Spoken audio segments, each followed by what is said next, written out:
Welcome back to the show, everybody. We have a very special guest today that I'm extremely excited to bring on. She brings value to many. I'm excited even myself to learn a little bit from her because her specialty is very unique in the entrepreneurial space. And so with us today, we have Liz Fackelman. And Liz specializes in productivity and professional organization for offices and entrepreneurs. She's actually a certified productivity environment specialist, as well as an office professional organizer, right? And so that is her group, that's her niche, and that's what she specializes in. You guys can actually find more about Liz and what she does and how she can provide the value to you at LF productenvironmentscore.com. Is that correct, Liz? LF for Liz Fackelman, LF dot productiveenvironmentscore.com. Perfect. You guys heard it best right there. I'm going to let her say that because that is a mouthful for me to say, and so she could say it best. Other than that, Liz, I'm actually going to let you just tell people about you because you have a very special gift where you can bring so much value to entrepreneurs and their daily lives and businesses in general. So please, Liz, take the floor. Tell us a little bit about you.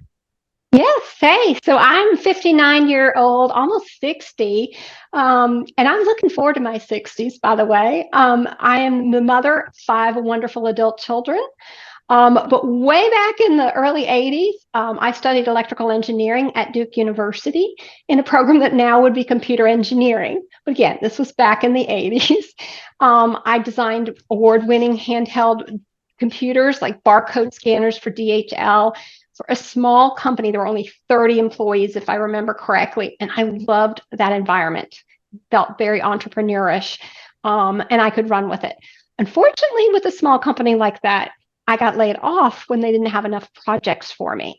So I pivoted to working for a big corporation. And I ran into a lot of challenges as a young female engineer, coming up against corporation men who were old enough to be my father. I found it very stressful when my projects kept jerking around and direction kept jerking around. And I made the bold choice to be a stay-at-home mom. I'm married to an amazing husband. And as I said, we have 5 adult children. And I invested over 21 years as just a stay-at-home mom before starting my professional organizing business in 2012. I'm in the small college town of Davidson, which is in North Carolina, just north of Charlotte in the U.S. My youngest is now studying computer science at UNCC. The rest have graduated from college and are enjoying their careers. My husband and I are newly empty nesters and are enjoying this new stage in our life. That's amazing. I love that. And so you're in North Carolina, and I'm in San Diego. We're completely on the other side. I did grow up in Northern California, though. What part? The Monterey Peninsula. I actually grew up in beautiful Pebble Beach and had my parents were both top amateur golfers. Oh, that's amazing. I used to go to Monterey as a younger teenager a lot because I actually grew up in the Central Valley. So so I grew up in a small town called Merced, California. Mm-hmm. Yep.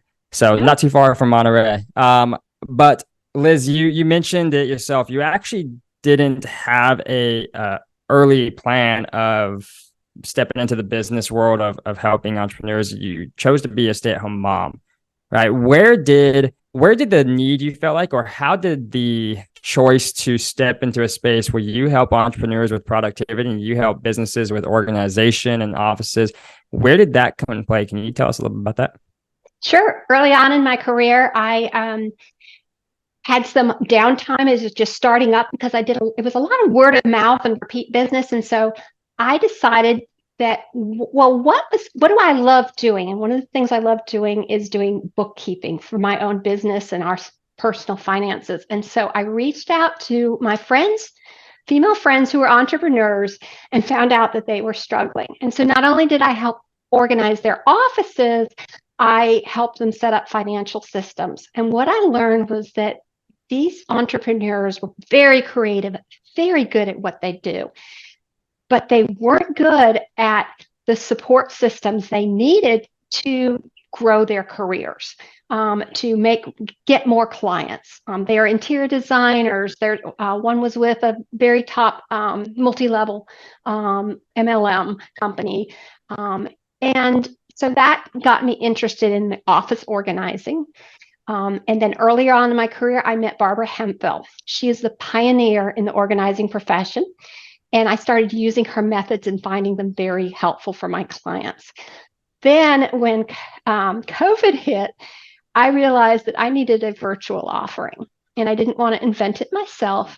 And so I joined the Productive Environment Institute and I got my certification as a certified productive environment specialist. And so now I can help people all over the globe virtually with one-on-one coaching, group coaching, various programs and courses that are customized to what people need. And a little bit about Barbara. I mean, she's been on Good Morning America show. She's been in magazines. What she's most well known for is her trademarked phrase, clutter is postponed decisions. Think about it. 1,000 emails in your inbox, you have postponed making decisions on them. Procrastination for sure. Yeah. And so, anyways, the other thing I like about Barbara and her program that she started was that she has ADHD, as do a lot of my clients. And I knew I needed a program that didn't work for somebody naturally or typically organized. I needed them to work for people with ADHD. And since she does have ADHD and she's very open about it, her programs have been proven to work with thousands of people who are neurodivergent and have the ADHD challenges. That's amazing. So you grasped onto a mentor pretty early on, which helped you through your guiding career. And I'm going to say that you're pretty modest because when we first started speaking, you said, well, I help entrepreneurs, but I'm not an entrepreneur myself. And in reality, to be honest, you really are. I'm definitely an entrepreneur. Yeah. Yes, I wrote. Yes, but I also help entrepreneurs. Yes. You have a two-way street, which is amazing. And I think what you do is extremely valuable. In the entrepreneur world, there's a lot of times that entrepreneurs early on or even successful can fail because of maybe procrastination or lack of organization, right? Or not knowing where their productivity needs to be laid out. Can you tell us a little bit how you help entrepreneurs in that aspect? Like, where do you step in and not allow, well, I'm going to retract that. Instead of an entrepreneur failing because of an organization or procrastination problem, how do you help them? What is that value? Well, we start with assessing where the problems come in. The website that you mentioned or that I then spelled out is to get people their productive environment score. We also take an inventory to find out what do they have. And a lot of times people think that their office it's their normal.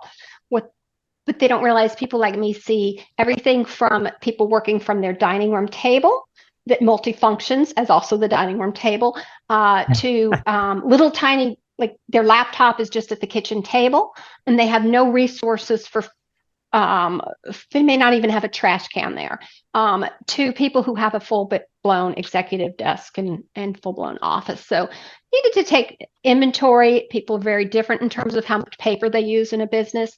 And so we're first determining where the problems are, and more importantly, also, where are they doing well? Because let's say they used to do really well in a corporate, at their desk job, at their office, and then they come home and work from home and the problem is they don't have the tools that they had set up at their office in a corporate and, in an office environment. So we're looking at, what they did well and trying to apply those same skills to what's not working. And also just helping people feel better about it, that it's not that they are a hot mess. It's not that they are, even if they are chronically disorganized and have been disorganized all their life, it doesn't mean they can't learn the tools. It doesn't mean that they can't succeed. They may not have a Pinterest-worthy office, but it can function and get the job done. I like that you say that, Pinterest-worthy office. Yeah. That's hilarious. I think that's extremely crucial and valuable to utilize the space necessary that you have and put it into a very product stated situation. And so I love that. And as an entrepreneur yourself, how did you see a position of, hey, I need to improve on this sector myself, right? Because you help entrepreneurs, which is absolutely fantastic with their productivity and their organization. But as an entrepreneur yourself, was there a time where you're like, if I don't change this myself, or if I don't increase this productivity or this organization, I'm headed downhill? What was that? Yeah. When I said clutter is postponed decisions, I like to look at why someone's postponing a decision. And for me, it is fatigue. I got diagnosed with thyroid cancer, hypothyroidism first, which is low thyroid function, which makes you tired, lethargic, hard to make decisions. Then had thyroid cancer, then had my thyroid removed. Then I'm now lifetime dependent on thyroid medication. And it's like a Goldilocks. You don't want too little and you don't want too much. You want just the right amount. And so I'm dependent on this medication and trying to get the levels just right so that I have enough energy. And what I've learned is that I will still struggle with energy, as do a lot of people, and certainly women my age will struggle, and even younger women in the afternoons. You can yawn and be tired in the afternoon as we're recording this in the late afternoon.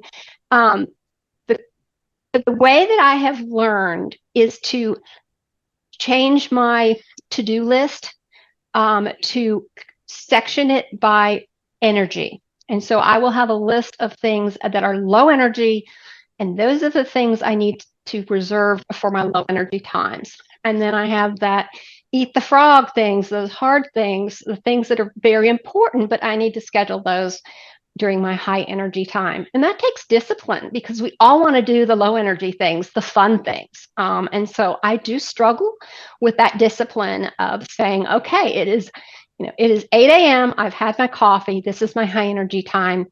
I need to focus on those tasks. And the tasks may be different. If I tend to have trouble with email, making those decisions. Yes. And Me too. now I will say I'm committed to at least, I try once a week, but it's often twice a month, having 0 emails in my inbox. It's a lot of decision making. That is a challenge for me. I'm committed to it. But I do have to make sure I'm doing it when I'm high energy and not trying to do it at low energy times.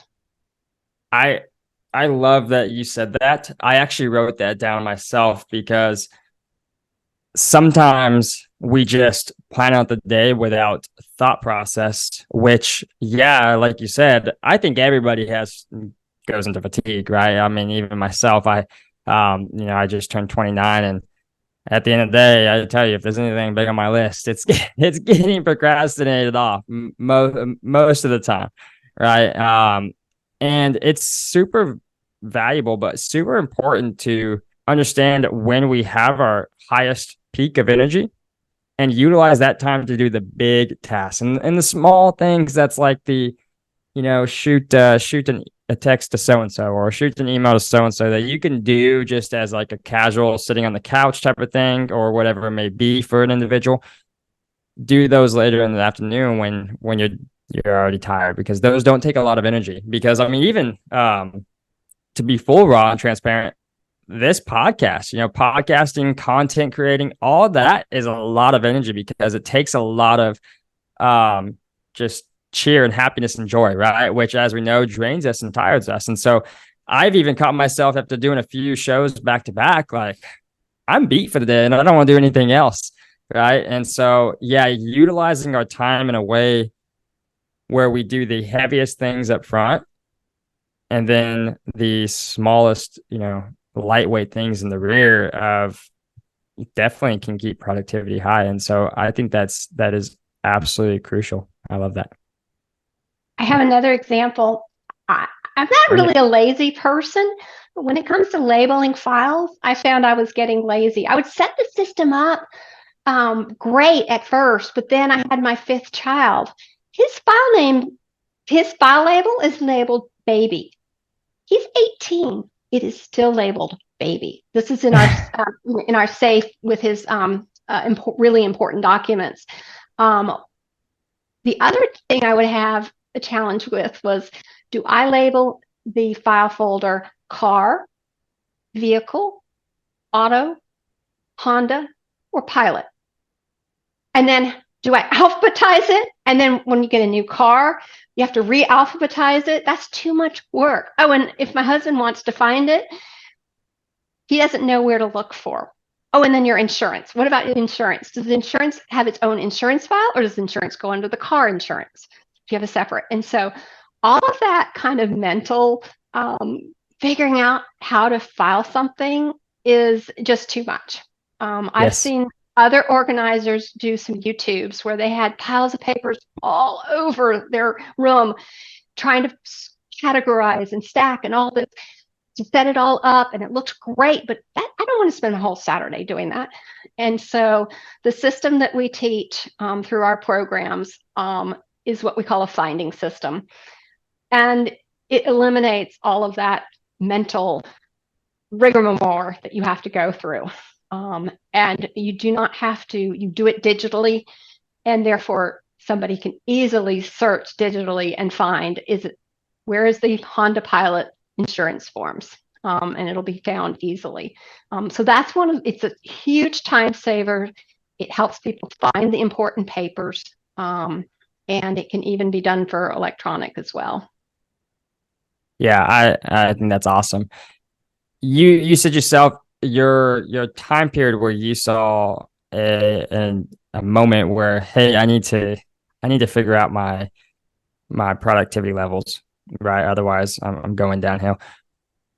What learning lesson did you have from that? Like, what was that step that you took into, spike that increase in productivity? What was like the first thing you did? Don't beat myself up. And I know that sounds like I'm not answering the question, but I am, because I see my clients, they beat themselves up. They identify themselves as hot messes, as forever disorganized. And so I needed to remember that I am an energized professional. This is just a temporary thing with the thyroid or with other things. It doesn't make me a bad person. I'm not lazy. I just need to come up with better solutions. And when you come from a positive mindset, it is, gives you a shift for success. When you realize it's not really, yes, it's you, but you're not a bad person, and you just need to figure out a better method. And sometimes it helps reaching out to a professional that can have various different ideas of how things can be done. Yeah, absolutely. Sometimes not spending that dollar costs us money, big time. Right. And I think many entrepreneurs, and I'm gonna comfortably say this, most early entrepreneurs feel that they have to do everything themselves. And don't get me wrong, right off the get-go, if you don't have the capital or the extra job, or I should say the full-time job that's paying for the your journey, yeah, you got to wear multiple hats. But there comes a time to where you got to start looking at the hats that you're wearing and realize, what hat is starting to cost me money, because I'm not the best at it.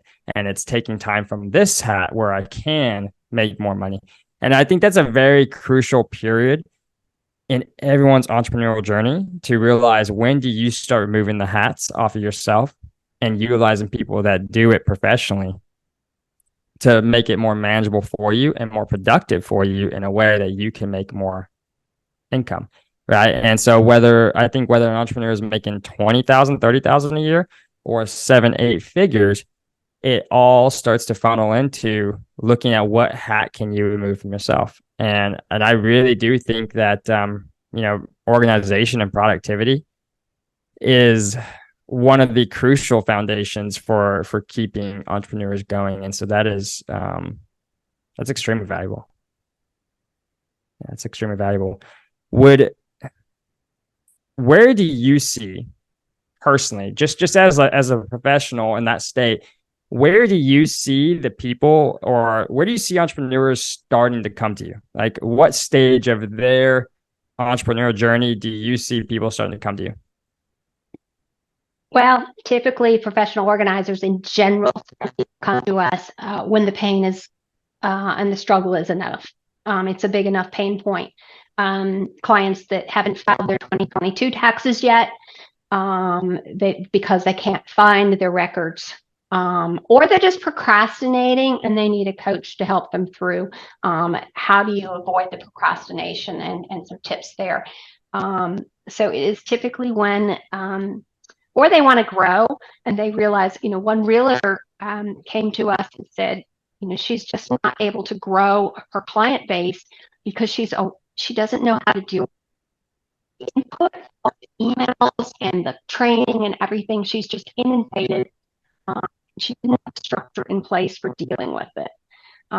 So you have to organize your time, you have to organize your space, and organize the information, so that you can get more clients, that you can, make an impact, leave a legacy, and help people do what you want to do. We say we want you to enjoy your life and get your work, accomplish your work.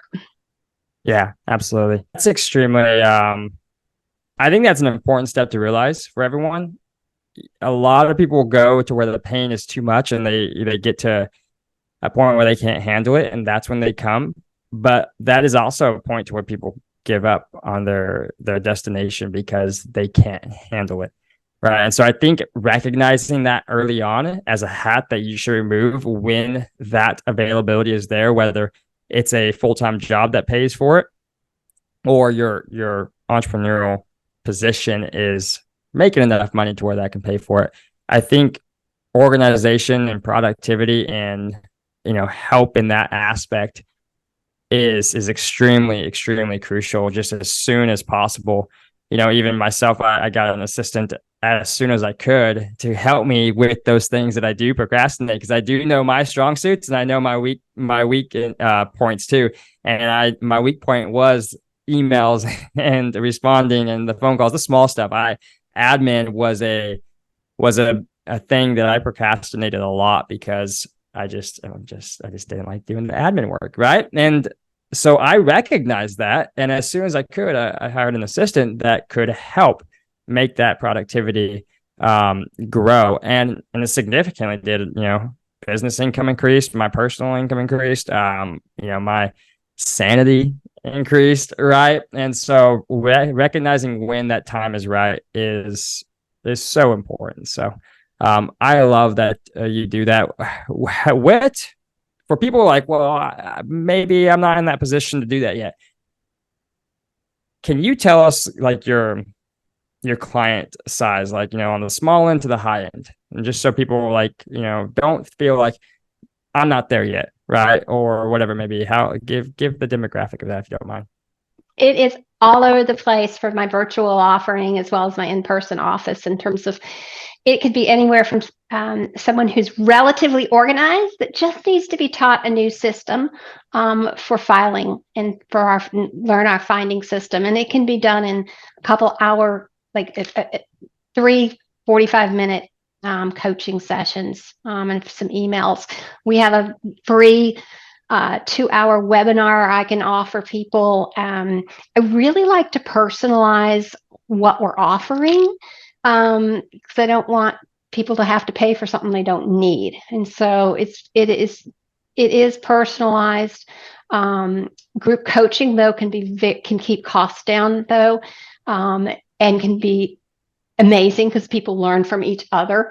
So I love that we have group coaching, and yeah, so it can range, and all the way up to, since your audience is entrepreneurs, but we do work all the way up to big corporations and do total office. It's called the total office transformation. And we have the entire group, department, company working on getting organized.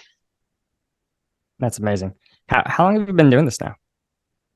I started my business in 2012. It became an LLC in 2013.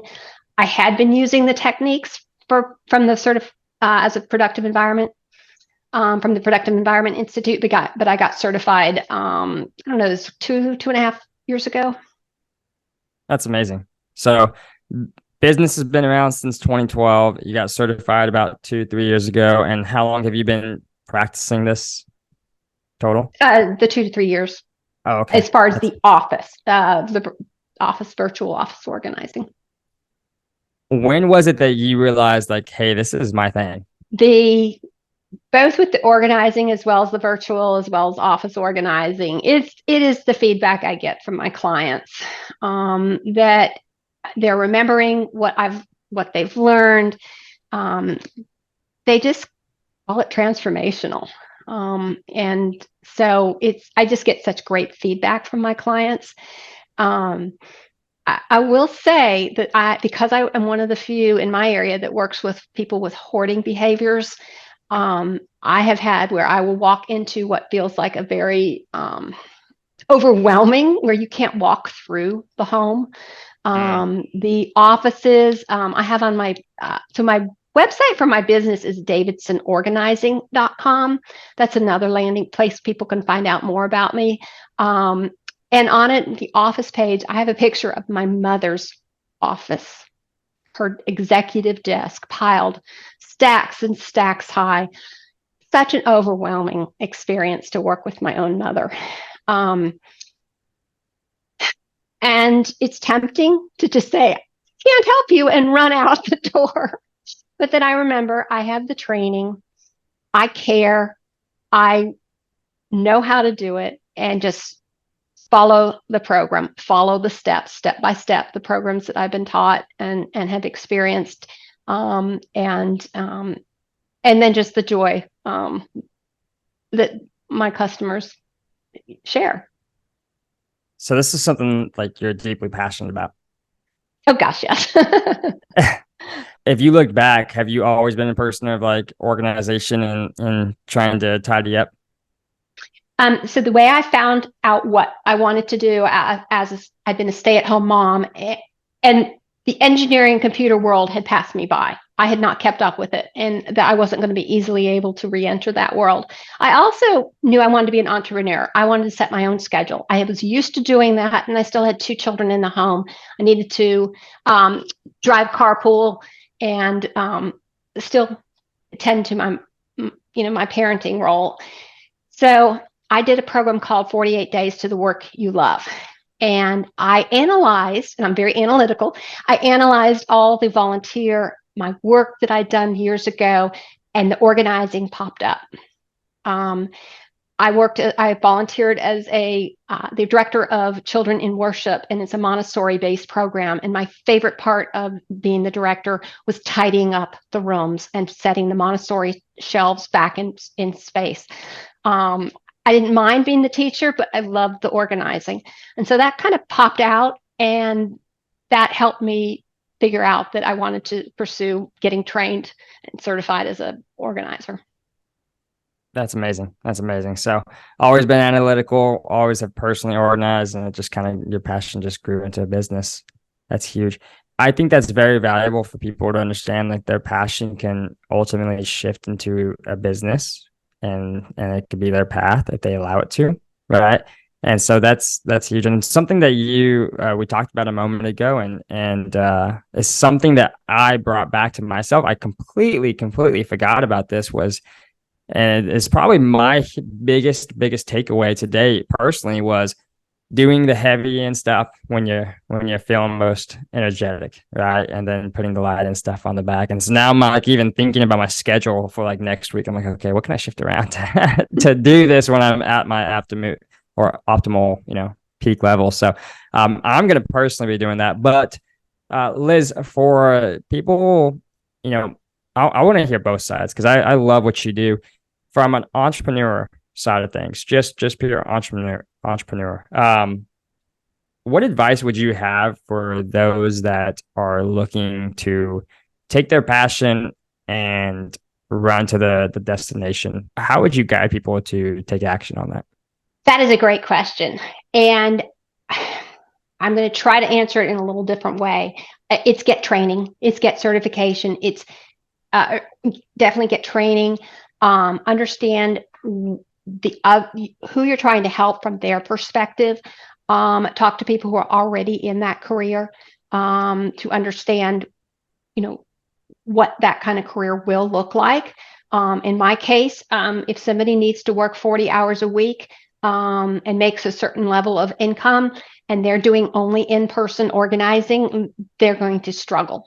And so knowing that ahead of time would be useful for somebody if they had certain income goals. And another example would be I cannot organize most of my clients the way I might organize for myself. I have to understand what will work for them. One of those, it actually wasn't a volunteer work. I worked as a office assistant for a psychiatrist. She was a friend of mine with pretty debilitating ADHD, but she was a great psychiatrist. I managed her office. I set up financial systems. I did everything except see the patients. What I learned was valuable for me because this was before I started my organizing career, before I'd even thought about it.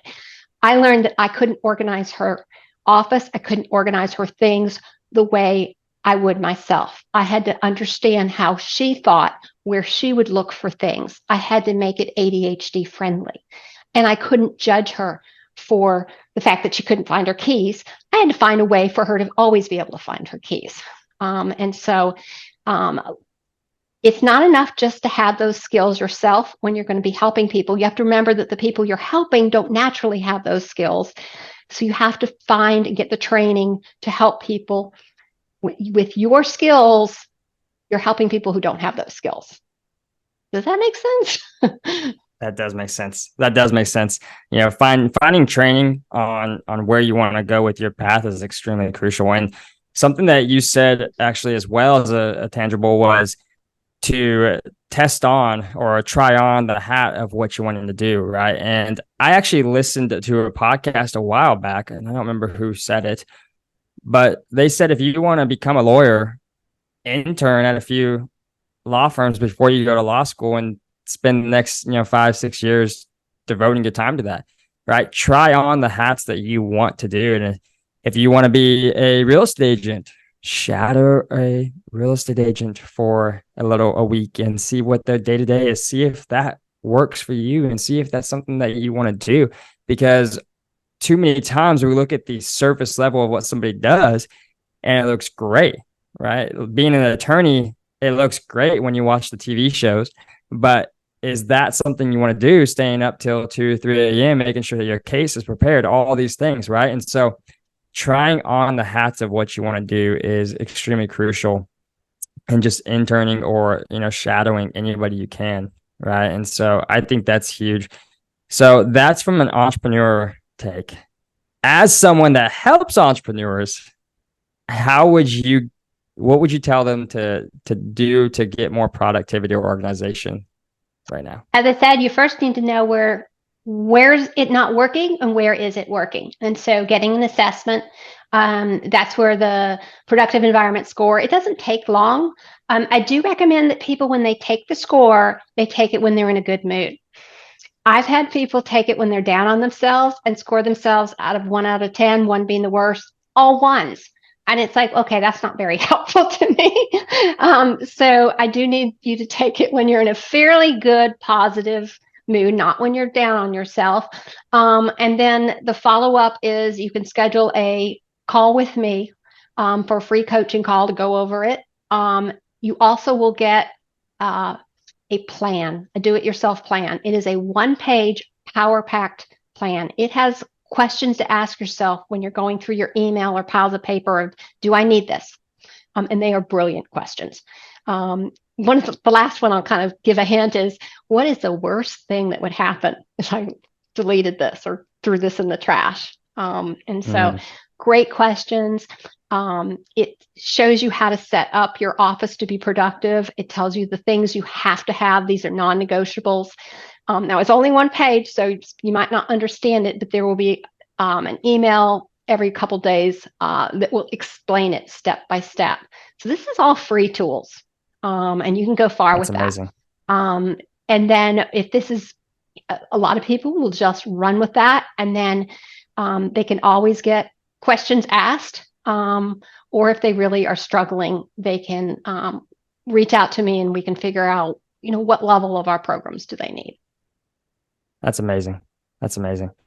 Well, thank you, Liz, so much for coming on today and taking the time to just bring extreme value to every entrepreneur out there, both from a personal entrepreneur side, but also from someone that actively helps entrepreneurs with productivity. And so I appreciate you so much. I appreciate your time. I know I took extreme value from it. And I know my biggest thing is a reminder of do the heavy things first and the lighter things in the evening. And so, again, everyone listening, you guys can find Liz Fackelman at lf.productivityenvironmentsource.com. Productive environment source.com. All right, I love it. So, or they can just go to my website, which is davidsonorganizing.com, and it's there too. Perfect. I love it, Liz. Thank you so much for coming on. And I want everyone to remember to do the most heavy things in the beginning, make your load lighter at the end of the day. And the biggest thing is remember, every single one of you guys are born to do something great with your life. Every single one of you are here for a purpose. And I want you guys to step into your success. Thank you for joining today, Liz, and have a great day, guys.